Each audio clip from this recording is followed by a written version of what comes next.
Well, the philosophy of proof by contradiction is that you suppose the statement you try to prove is wrong, incorrect, and then you derive from the wrong statement, wrong assumption, and using all the identities, assumptions that all along the way is all correct, and then you arrive at a contradiction. Contradiction to yourself. That means your assumption is wrong. That's general idea. Remember, you assume the statement is false, then you arrive at a contradiction to yourself, and then you claim that, okay, the assumption can't be correct, so the statement is true. So in this particular example, this is actually very easy. This is called De Morgan's law.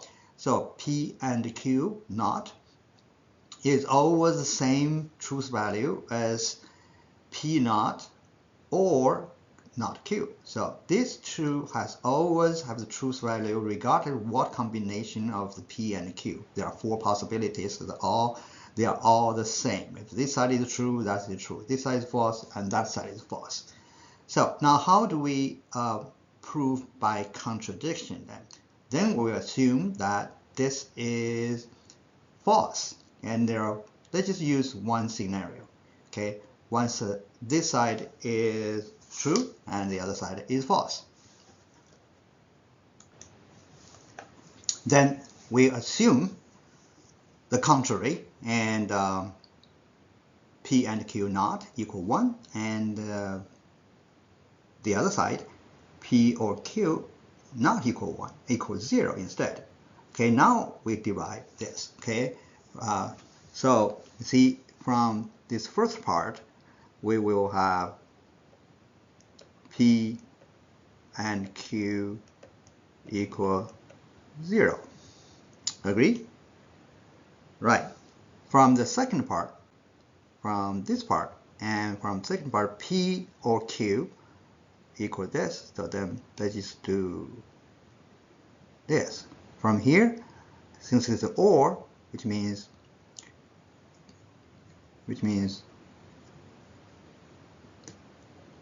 this must be 0, and Q also must be, not Q, also must be 0, because that is the disjoint. So let's proceed, that's the assumption. And then from here, and then we have easily, this is not, so P must be equal to 1, and Q must equal to 1. Agree? And then if we continue from left hand side, then P equal to 1 and Q equal to 1.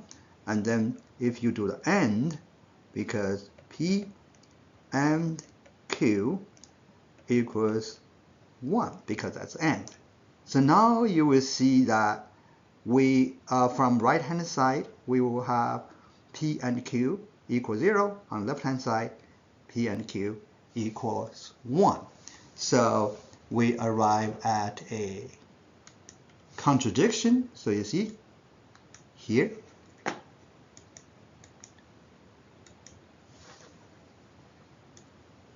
from right hand side, that's true, right? We assume. And then this side, so we contradict to ourselves. This, of course, you can prove the same thing on different paths. So that's the logic of proof by contradiction. We assume this,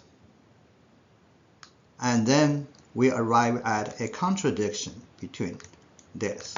So therefore, the statement is true. Of course, in this particular example, you have also assumed that if this side is 0 and that side is 1, and vice versa. So you have proved both cases in this case and this case. So we proved half of it. And I'm sure you can prove, you get arrive at a contradiction in this first case. So once again, to summarize how this works, what's the logic? You assume the assumption is true, which means, and then you derive here and you derive on the right hand side, and you arrive at a contradiction.